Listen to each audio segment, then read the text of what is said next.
I always thought I knew what betrayal looked like: a secret text message, lipstick on a collar, or late night phone calls.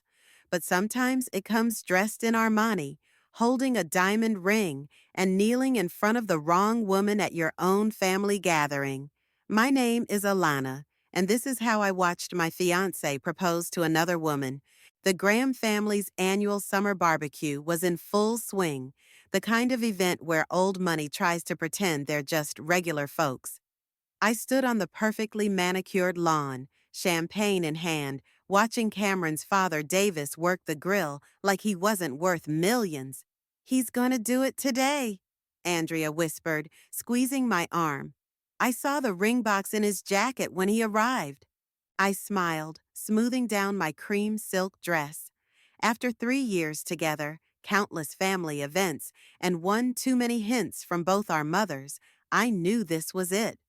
Cameron had been acting nervous all week, taking secret phone calls and having hushed conversations with his father. "Ladies," Cameron appeared behind us, looking devastating in his navy suit. He kissed my cheek, but his eyes were darting around the garden. "Have you seen Helen?" My stomach twisted. Helen, the new marketing director at Graham Industries, had been hanging around our social circle for months. Too many months. "I think she's by the pool," Andrea replied, her tone careful. Cameron nodded and disappeared into the crowd. I took another sip of champagne, trying to quiet the voice in my head that was screaming something wasn't right. "Attention, everyone!" Davis's voice boomed across the garden. "Cameron has something he'd like to share."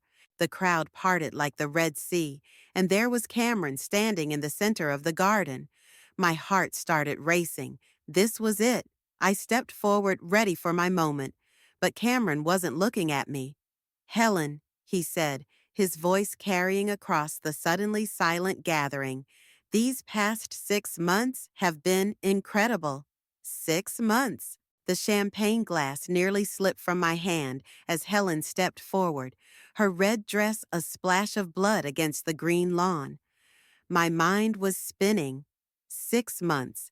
We'd been together 3 years, but he'd been with her for 6 months. "You've shown me what real love feels like," Cameron continued, dropping to one knee. "Will you marry me?" The gasps around me weren't the joyful kind. I heard Regina, my mother, curse under her breath.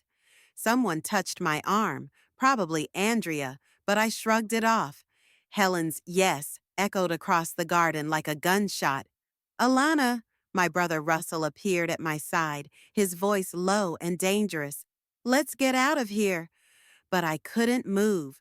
I watched as Cameron slipped the ring, my ring, the one he'd asked my opinion about 3 weeks ago, onto Helen's finger. "I'm so sorry." Davis approached me, his face ashen. I had no idea. "Congratulations," I said loudly, my voice steady despite the earthquake happening inside me. Every head turned toward me. "I hope you'll both be very happy." The silence that followed was deafening. Helen had the decency to look uncomfortable, but Cameron couldn't even meet my eyes. "Sweetheart," my mother started, but I cut her off with a laugh that sounded foreign even to my own ears. "Really, it's fine," I said, placing my champagne glass on a nearby table with deliberate care. "I just have one question, Cameron." He finally looked at me, his face a mask of guilt and something else. Relief, maybe? "Was it worth it?" I asked, my voice carrying across the dead silent garden. Was she worth throwing away 3 years like they meant nothing? "Alana, I never meant to," he started. "Save it," I interrupted. "I don't need explanations. I need a drink, a stronger one." I walked away, my heels clicking against the stone path, head held high. Behind me, I could hear the murmurs starting, the scandal spreading like wildfire through the crowd. Good, let them talk. In the privacy of my car, I finally let out the breath I'd been holding. My hands were shaking as I gripped the steering wheel, but my mind was surprisingly clear. Crystal clear, actually. My phone buzzed with a message from Russell. Want me to kill him? I smiled, a plan already forming in my mind. No, I typed back. I have something better in mind. Cameron Graham thought he could humiliate me in front of everyone we knew and walk away unscathed. He thought wrong. I'm not just the woman he betrayed. I'm the investment analyst who knows exactly how precarious his family's company really is, and I'm about to show him what real regret feels like. 2 weeks after the proposal disaster, I sat in a dimly lit bar downtown, waiting for my contact. The place was perfect, quiet enough for conversation, dark enough for discretion. I checked my phone again. 3 missed calls from my mother, 2 from Andrea, and 1 text from Russell asking if I was sure about this. Ms. Kennedy? A man in his 50s approached my table, his suit expensive but worn. I'm Marcus, former CFO of Graham Industries. Former? I gestured for him to sit. That's not what their website says. He smiled tiredly, ordering a scotch when the waitress passed. Let's just say my resignation will be announced next week. Davis doesn't know it yet. Tell me everything, I said, sliding a folder across the table. Inside was proof of the wire transfer I'd made to his offshore account. Marcus took a long sip of his drink. The company's bleeding money. Cameron's pet projects are disasters, particularly that resort development in Miami. He convinced his father to invest 60% of their liquid assets. And? And the land's contaminated. Environmental survey came back last week. Cleanup costs would bankrupt them. He leaned forward. But here's what's not public knowledge. They're already leveraged to the hilt. Davis mortgaged everything to fund Cameron's ventures. I kept my face neutral, but my heart was racing. How many people know? Board meeting next Thursday. That's when it all comes out. He pulled out his phone, showing me emails and financial reports. The shares will plummet. The door opened, letting in a blast of cold air and a familiar voice. I froze. I'm telling you, Helen, it's under control, Cameron was saying as he walked in. Marcus and I both ducked our heads, but Cameron was too absorbed in his phone call to notice us. No, baby, the board doesn't need to know about Miami yet, he continued, settling at the bar. I've got a plan. I caught Marcus's eye. He nodded slightly and slid a USB drive across the table. Everything's here, he whispered. Financial reports, board minutes, private emails. Use it wisely. I slipped the drive into my purse just as my phone buzzed. A text from Andrea. Emergency, need you at my place now. Perfect timing. I stood up, leaving enough cash to cover both our drinks plus a generous tip. One more thing, Marcus called softly as I turned to leave. Watch out for Robert in legal. He's Cameron's eyes and ears. I nodded, then walked past Cameron at the bar, my heart pounding. He was still on the phone, oblivious. 20 minutes later, I was in Andrea's apartment, spreading documents across her coffee table. You're actually doing this, she said, watching me work. You're really going after his family's company. Not the company, I corrected, typing figures into my laptop. Just his part of it. His father's a good man who trusted the wrong son. And you're sure this is better than, I don't know, slashing his tires? I pulled up the Graham Industries stock performance chart. In 3 months, Cameron will wish I'd just slashed his tires. My phone rang. Russell. Tell me you're not meeting with shady executives in bars, he said when I answered. How did you? I know people too, sis. Listen, I found something interesting. Remember Thomas from accounting? Cameron's college roommate? Ex-roommate. Apparently they had a falling out last year. He's willing to talk. I sat up straighter. Set it up. Already did. Tomorrow, noon, my office. He paused. Alana, are you sure about this? Once you start, there's no going back. I looked at the USB drive sitting on Andrea's table. Cameron didn't just break my heart, Russell. He humiliated me in front of everyone we know. He made me look like a fool who couldn't see what was happening right in front of her. And this will make it better? No, I admitted, but it will make it fair. After hanging up, I noticed Andrea staring at her phone, looking troubled. What's wrong? She turned the screen toward me. It was Helen's Instagram post, a close-up of her engagement ring with the caption, "Planning the wedding of the century. Graham Industries, power couple." The wedding of the century, I read aloud, my voice flat. Well, they better hurry, because in 3 months the Graham name won't be worth much.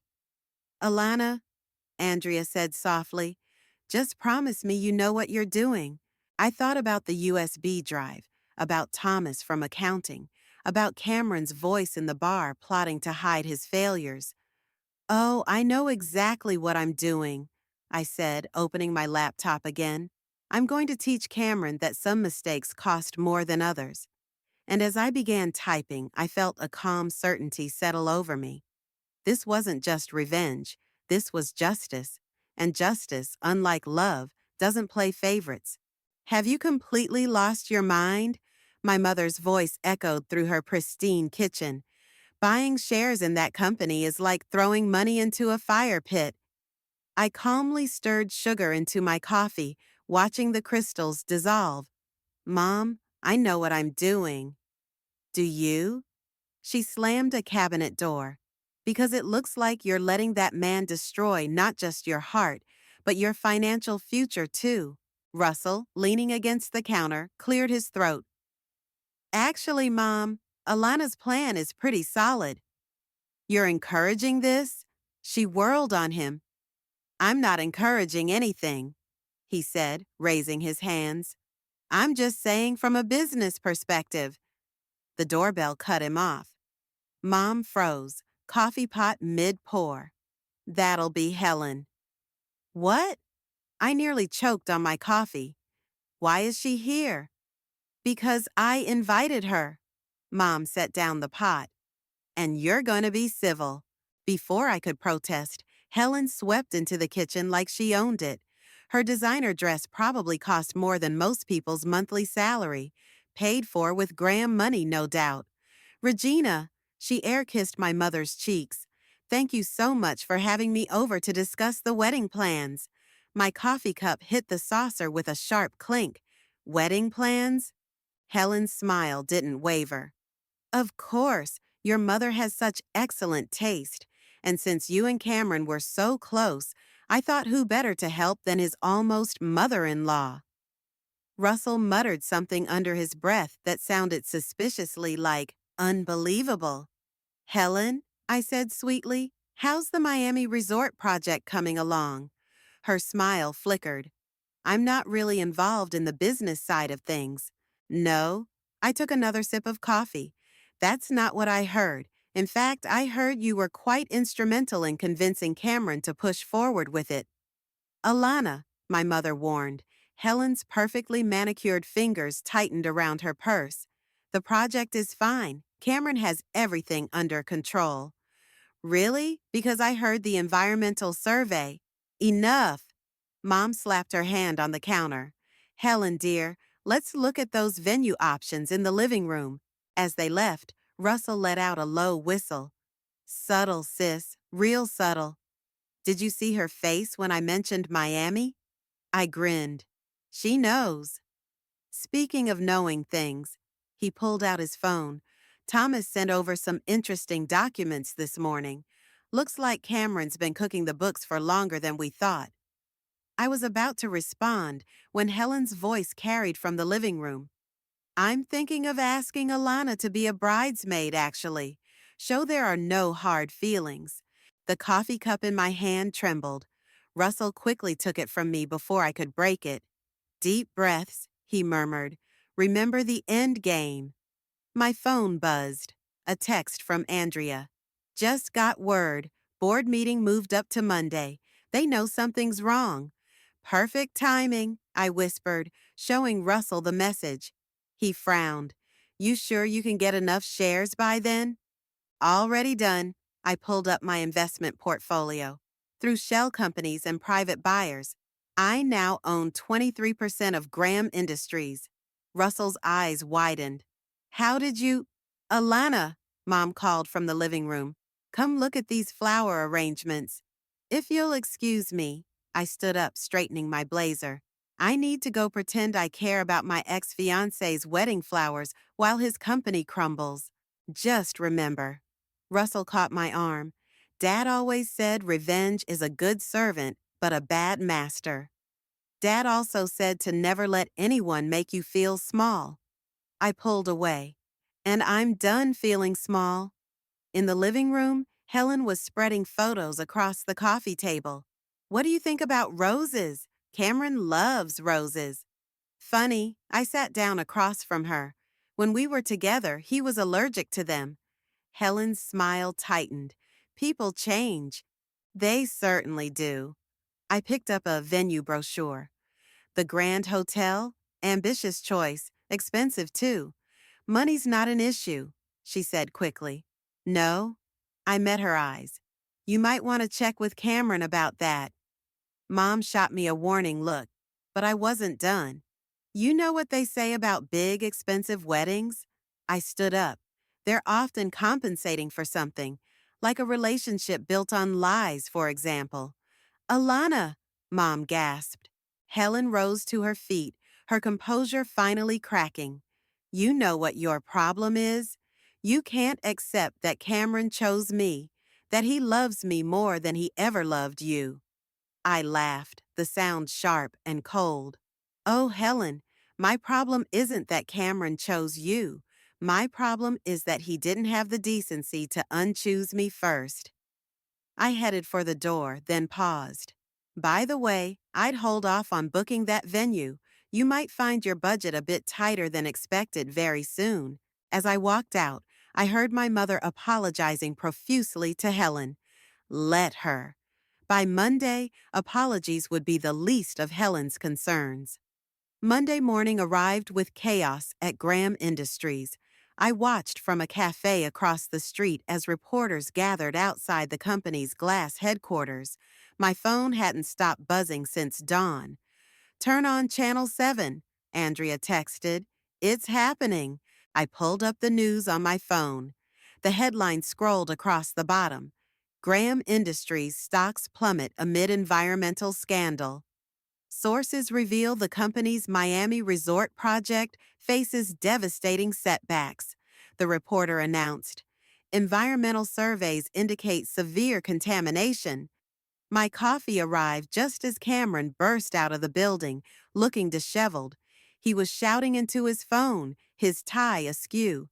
Behind him, Davis emerged, his face ashen. Market's been open for an hour, Russell said, sliding into the seat across from me. Stocks down 30%. 40, I corrected, showing him my trading app. And falling. Jesus. He ran a hand through his hair. You really did it. I just exposed the truth. Cameron did the rest himself. My phone rang, Helen's name flashing on the screen. I declined the call. That's the 6th time this morning, I told Russell. She's probably realized her dream wedding might need some downsizing. Ms. Kennedy? A barista approached our table. There's a Mr. Graham asking to speak with you. I turned to see Davis standing at the cafe entrance, looking older than I'd ever seen him. Let him come, I said. Davis walked over slowly, his usual confidence gone. Alana, I need to know, are you behind this? Behind what, Davis? The environmental report? The financial audit? Cameron's creative accounting? He sank into a chair. How long have you known? Long enough. I pulled out my tablet, showing him the documents. Cameron's been falsifying reports for months.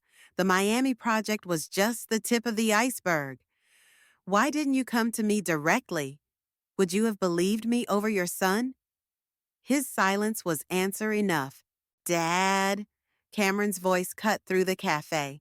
He stormed toward our table, face red. What are you doing talking to her? Trying to save what's left of our company, Davis snapped, since you seem determined to destroy it. Me? Cameron laughed desperately. She's the one who's been buying up shares through shell companies. She's trying to take control. Actually, I stood up, smoothing my skirt. I already have control. 23% of the company, to be exact. Add that to the 15% your father still owns, and well, you can do the math.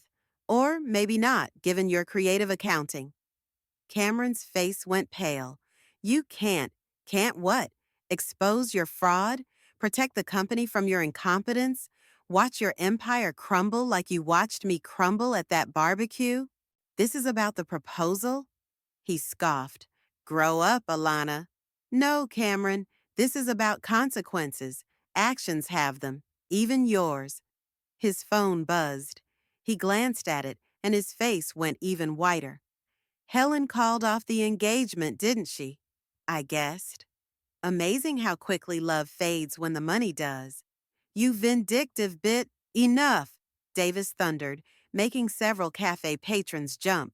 Cameron, you're fired. Effective immediately. What? Dad? You can't. I can, and I am. Davis turned to me. Alana, I assume you have a plan for the company? I nodded, pulling out another folder. The Miami project needs to be scrapped, but there's a way to minimize losses. I've already spoken to potential buyers for the land. Cameron laughed hysterically. You're gonna listen to her? After what she's done? After what she's done? Davis stood up. She exposed your fraud before it destroyed us completely. She protected this company from you. He shook his head. I should have seen it sooner. Should have listened to your mother about putting you in charge. My phone buzzed again. Andrea sending a news update. The stock had fallen another 10%.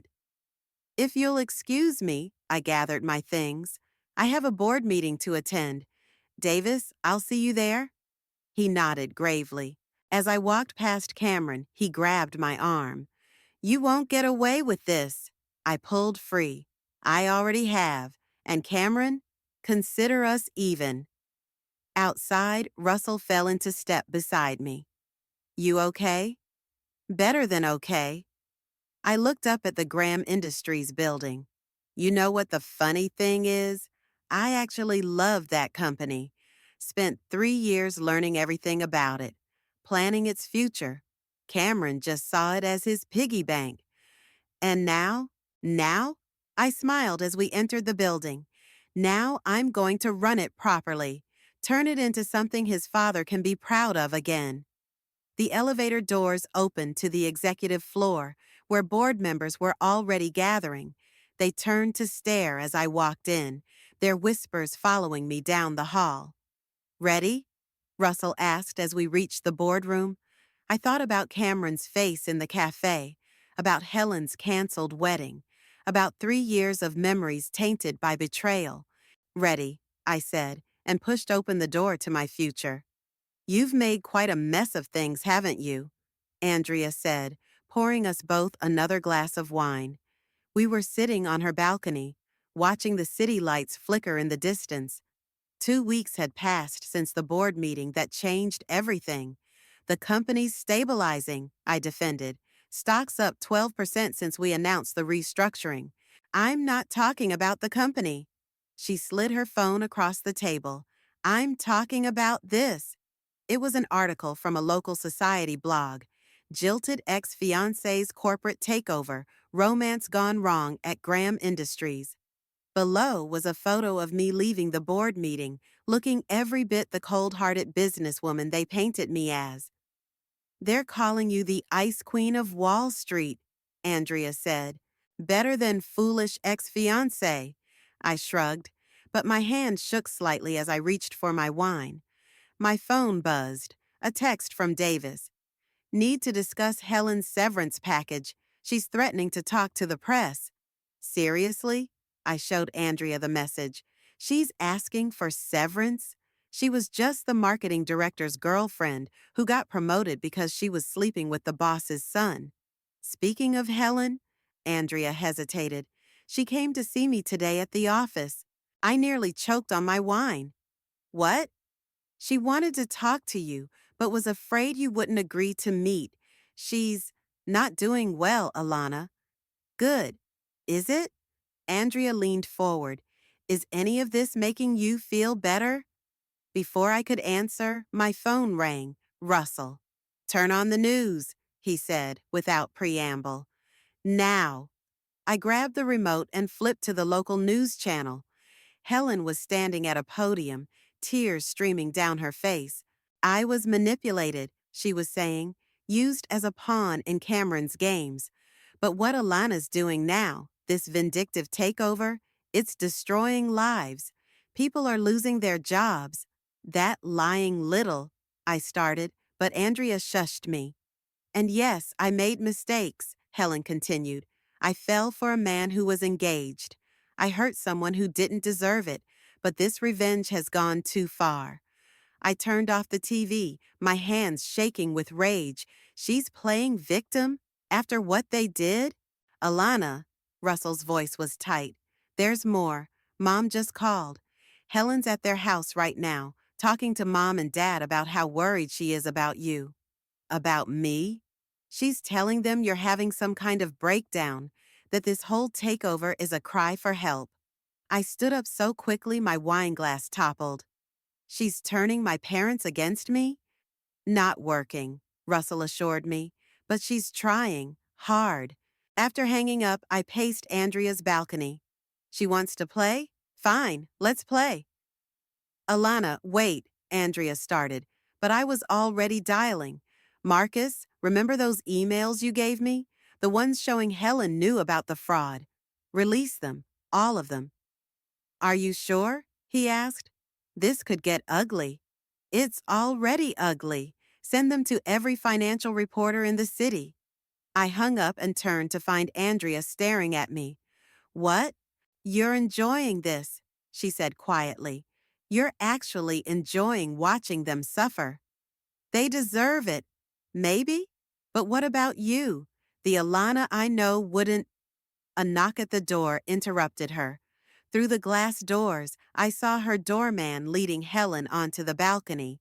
I'm sorry, the doorman said. She insisted it was an emergency. Helen looked terrible, designer clothes wrinkled, makeup smeared. Alana, please, we need to talk. About what? Your tearful press conference? Or your little chat with my parents? About how this needs to stop. She stepped forward. Look what we've become. What you've become. What I've become. I laughed. That's rich coming from the woman who helped Cameron steal from his own father while planning to steal my fiancé. I loved him, she burst out. It wasn't just some scheme. I really loved him. Where is he now? I asked sweetly. Still around now that the money's gone? She flinched. You don't understand. No, you don't understand. You thought you could help Cameron destroy his family's company, marry him, and live happily ever after on Daddy's money. Instead, you backed the wrong horse and lost everything. That's not my fault. It's yours. You're right, she whispered. I did back the wrong horse, but so did you. What's that supposed to mean? You're so focused on revenge, you can't see what it's doing to you. She headed for the door, then paused. You know what's funny? You've become exactly what you hated about Cameron, someone who'd destroy anything and anyone to get what they want. After she left, Andrea touched my arm. Alana, don't. I pulled away. Just don't. But as I stared out at the city lights, Helen's words echoed in my head. What had I become? And more importantly, could I live with it? The family dinner started exactly as I expected, with tension thick enough to cut with my mother's expensive steak knives. Pass the potatoes, Russell said, breaking the silence that had stretched for 10 uncomfortable minutes. Mom handed the dish over, then cleared her throat. Alana, dear, have you seen today's business section? You mean the article about Helen's emotional testimony about workplace harassment? I speared a piece of broccoli. Pure fiction. That's not what I meant. She exchanged glances with my father. The piece about the mass layoffs at Graham Industries. Restructuring, I corrected. The company was bloated with Cameron's cronies. 300 people, Alana.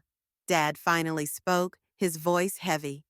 300 families, all of whom will receive generous severance packages and job placement assistance. I set down my fork, which is more than Cameron would have done when the company inevitably collapsed under his leadership. Russell shifted uncomfortably. She has a point. Does she? Mom's voice rose slightly. Because from where I'm sitting, it looks like my daughter has turned into someone I don't recognize. Mom! No, let me finish. She stood up, bracing her hands on the table. You were hurt, betrayed, we understand that. But this vendetta, this isn't you, Alana. You don't know what I am, I snapped. I know you're my daughter, she shot back. I know you're the girl who cried for a week when your first investment lost money because you felt responsible for your client's trust. Where is that girl? That girl got publicly humiliated by her fiancé. And so you decided to become just like him? Dad asked quietly. The words hit me like a slap. I am nothing like Cameron. No? Russell pulled out his phone. Let's see, using inside information for personal gain, manipulating the media, destroying careers. He looked up at me. Sound familiar? I'm protecting the company. Are you? Dad leaned forward. Or are you so focused on hurting Cameron that you've forgotten why you loved that company in the first place? My hands were shaking as I reached for my water glass. You don't understand. I understand perfectly. Mom cut in. You're letting bitterness poison everything you touch. And for what? Has any of this made you happy? Before I could answer, the doorbell rang. Mom went to answer it, returning with a pale-faced Andrea. Sorry to interrupt, she said, but you need to see this. She handed me her tablet. On the screen was an email from Cameron to all Graham Industries employees. See to every major news outlet in the city. Dear colleagues, I read aloud, my voice growing tighter with each word. Today, I must confess to my role in the company's mismanagement. But I was not alone. Alana Kennedy, in her pursuit of revenge, has caused more damage than my mistakes ever did.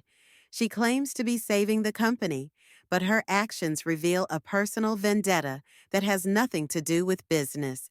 Keep reading, Andrea said softly. The proof of her manipulation, including recorded conversations and doctored documents, will be released tomorrow morning. I take full responsibility for my actions, but I cannot stand by while a woman scorned destroys my father's legacy. The tablet slipped from my hands. Russell caught it. He's lying, I said. I never doctored anything. Doesn't matter, Russell replied, scanning the rest of the email. The press will eat this up. Spurned ex-fiancée versus repentant prodigal son? It's perfect drama. But the evidence won't matter, Andrea finished. The narrative's already shifting. Helen's tears, the layoffs, and now this. You're becoming the villain in this story, Alana. I did everything by the book. The book? Dad stood up. The book doesn't tell you to destroy people for revenge. That was all you. I looked around the table, at my mother's worried face, Andrea's concern, Russell's resignation, my father's disappointment. So what am I supposed to do? My voice cracked. Let them win? No, Dad said. You're supposed to be better than them, to build something positive from this mess, not add to the destruction. The board meeting's tomorrow morning, Andrea added. They'll want answers. I pushed back from the table, my dinner untouched. I need some air. Alana, Mom called as I headed for the door. Remember what I taught you about revenge? I paused, hand on the doorknob.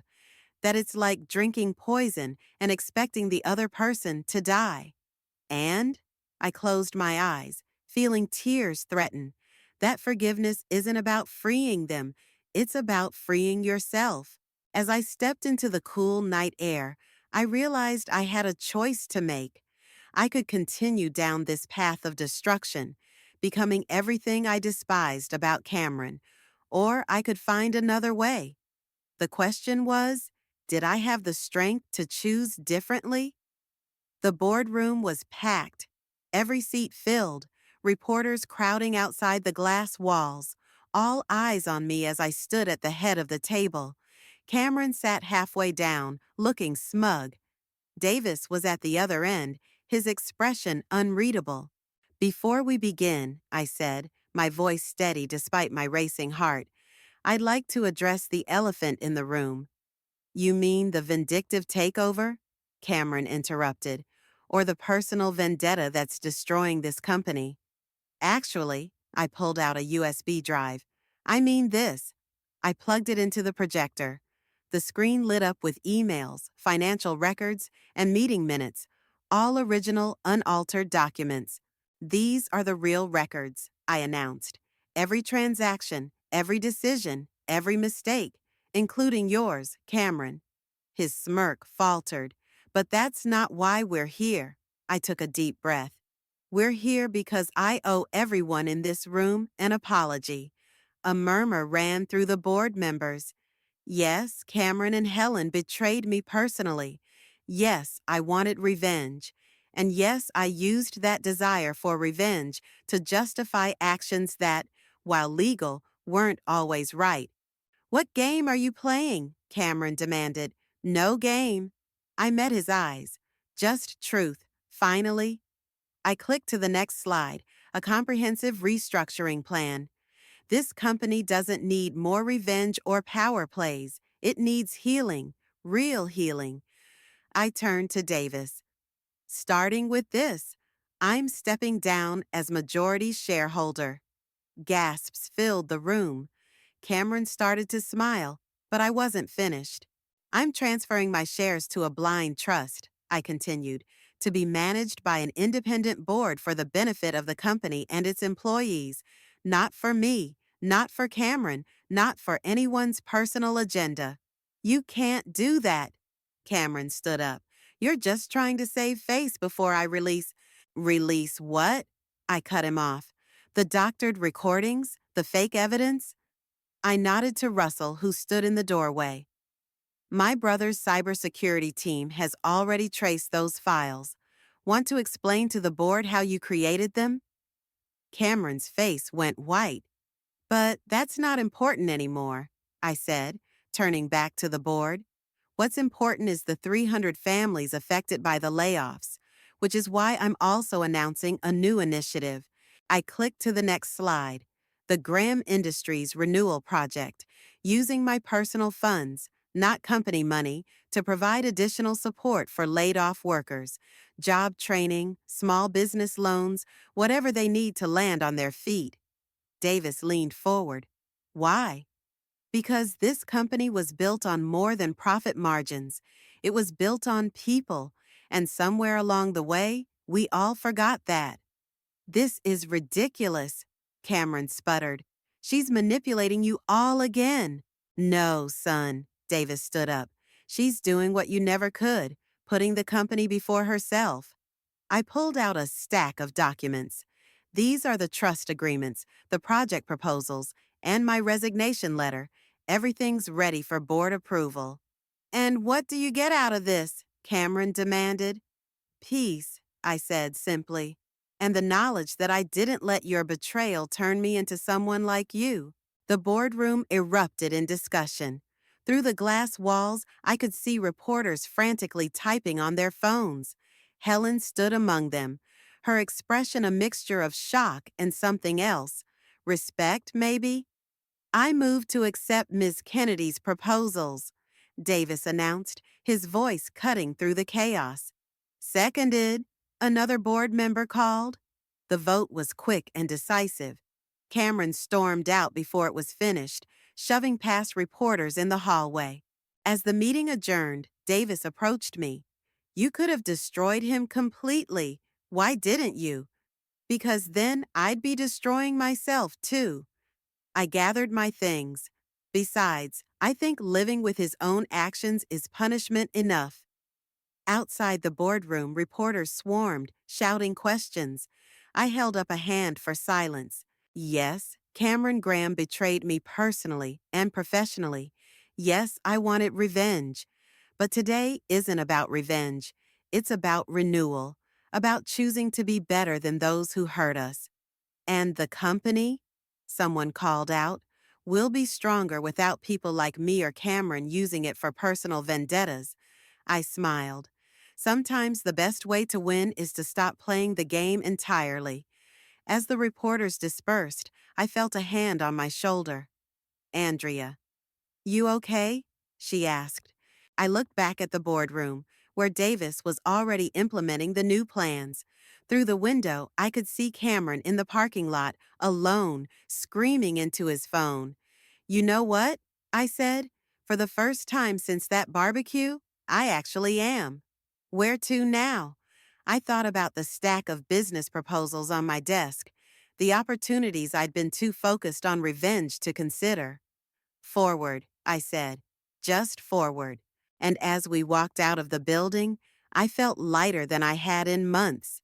The weight of revenge finally lifted, replaced by something better: freedom. The autumn breeze rustled through the outdoor cafe as I reviewed business proposals for my new venture capital firm. My phone buzzed, a text from Russell with a link to a business news article. Guess who filed for bankruptcy? He wrote. I clicked the link. Cameron's Miami real estate venture had collapsed spectacularly, taking his personal finances with it. I started to feel that familiar surge of satisfaction, then stopped myself. That wasn't who I wanted to be anymore. Ms. Kennedy? A familiar voice made me look up. Davis stood there, looking more relaxed than I'd seen him in months. Mind if I join you? I gestured to the empty chair. How's the company? Thriving, actually. He ordered coffee when the waitress came by. The blind trust was exactly what we needed. Removed all the personal drama, let us focus on actual business. And Cameron? Moved to Florida to try saving his Miami project. Davis shrugged. It didn't work out. I saw. I closed my laptop. I'm sorry things ended this way between you two. Don't be. Sometimes losing everything is the only way some people learn. He pulled out an envelope. Actually, that's why I'm here. Found this while cleaning out Cameron's old office. Inside was an unsent letter, dated the day after our disastrous barbecue. My hands shook slightly as I read. Alana, I know you'll never forgive me, and you shouldn't. The truth is, I was drowning in debt, in lies, in my own inadequacy. Helen wasn't about love. She was about escape.